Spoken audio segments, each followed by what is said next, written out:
White පන්දුවක් තවත් ලකුණක් ශ්‍රී ලංකා කණ්ඩායමට 159යි කඩලු 6යි පන්දු 6කින් ලකුණු 18ක් අවශ්‍ය මේ පුනරූපණය පැහැදිලි වයිට් පන්දුවක් චාමික පන්දු යවන අන්තයේ සිට සංඥා කරන්න විනිශ්චයකරුට පෙර ආතුවේ වයිට් පන්දු අතිරේක ලකුණු 7ක් වයිට් පන්දු 3ක්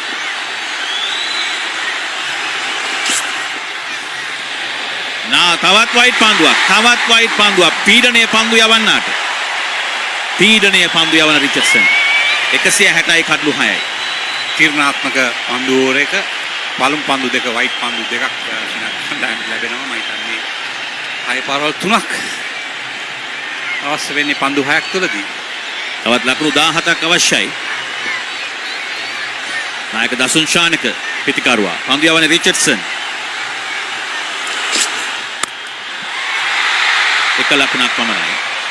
එක ලකුණක් පමණයි දසුන් ශානකට උට 40යි 161යි කඩලු 6යි මේ තරගයේ ජයග්‍රහණය කළහොත් මතක තබාගත යුතු නාමය දසුන් ශානක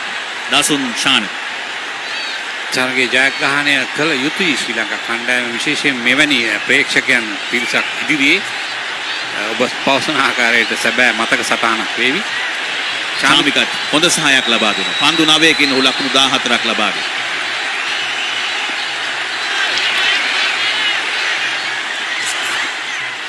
මෙන්න ලකුණු ලබා ගැනීමට උත්සාහ කරනවා දුවදි දැවියාමට ආසන්නයි පන්දු යවන්නාගේ අන්තයට පන්දුව ලැබෙනවා රිචඩ්සන් කඩුවලට යොමු කළා තෙවන විනිසුරුට යොමු කරනවා රවීන්ද්‍ර විමලසිරි විනිශ්චයකරු පිටියේ සිට අපි බලමු පුනරූපණය කොච්චර පල්ලිය ගුරු විනිශ්චයකරු රූපවාහිනී විනිසුරු හැටියට කටයුතු කරන්නේ ඩිසිෂන් පෙන්ඩින් වෙන පුනරූපණය පිටිකරු සීමාවට පැමිණ අවසන් I made my decision. මේ තීරණය ලැබෙන මොහොත decision pending ප්‍රමාදයි අවත් ප්‍රමාද වුණත් ඒ not out හැටියට සමයි ඇයි මෙතරම් ප්‍රමාද පහසු තීරණයක්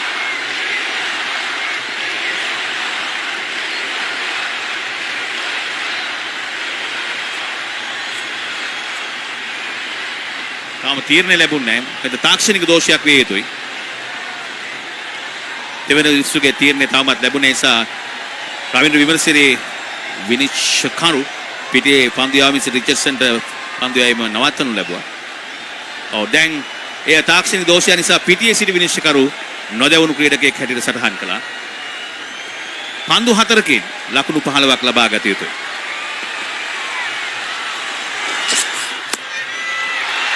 ලකුණු 4ක් විය යුතුයි. ලකුණු 4යි දසුන් ශානක ශ්‍රී ලංකා කණ්ඩායම ජයග්‍රහණය කරා කැඳවාගෙන යාමට ප්‍රබල උත්සාහයක තවත් ලකුණු 4ක් 44යි දසුන් ශානකට ශ්‍රී ලංකාව 166යි කඩලු 6යි මැනවින් ස්ථානගත කරා කව ප්‍රදේශයේ ඉහළින් මෙල්ල කරා ලකුණු 4ක් ඒ අනුව පන්දු 3කදී ලකුණු 11ක් පන්දු 3කින් ලකුණු 11ක් මේ ප්‍රේක්ෂකයන් පුදුමාකාර වින්දනයක් ලබනවා පල්ලේ කැලේ ජාත්‍යන්තර ක්‍රීඩා මේ රිචඩ්සන් කනස්සලු ස්වභාවයෙන් යුතුව තමාගේ සීමාවට යන අවසන් පන්දු 15 තුල ශ්‍රී ලංකා කණ්ඩායම ලකුණු 48ක් 19.2ක වේගයක් රඳවාගෙන තිබේ කේන් රිචඩ්සන්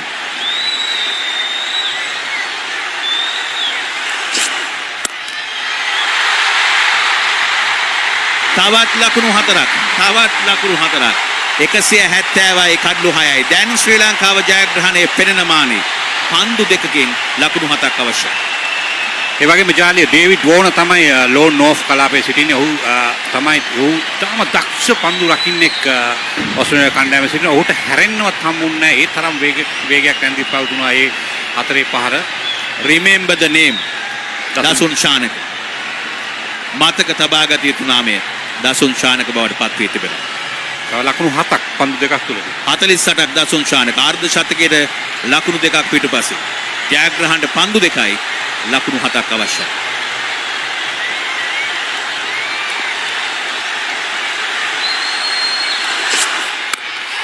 ලකුණු 6ක්ද ඉහළින් පන්දුව ඇදියන්නේ ලකුණු 6යි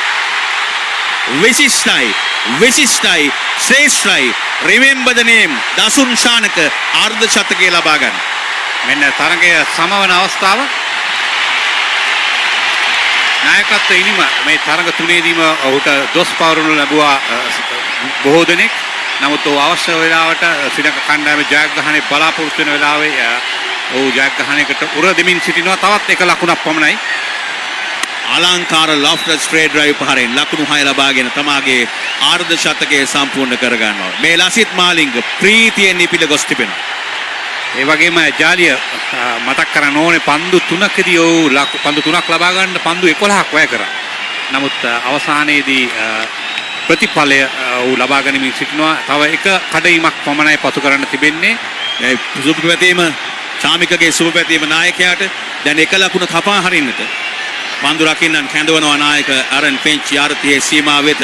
මේ ෆින්ච්ගේ මුහුණේ අනස්සලු ස්වභාවය.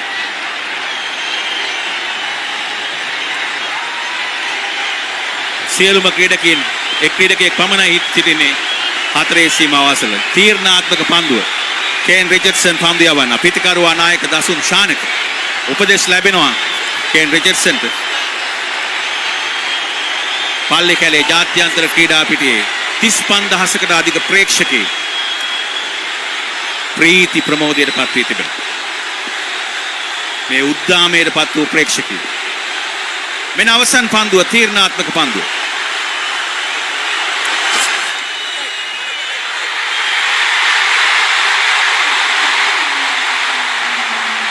ජයග්‍රහණය ලබා ගන්නවා ශ්‍රී ලංකා කණ්ඩායම. ප්‍රබල ඕස්ට්‍රේලියාව ලෝක ශූර ඕස්ට්‍රේලියාව පරාජයට පත් කරමින් ශ්‍රී ලංකාව විශිෂ්ට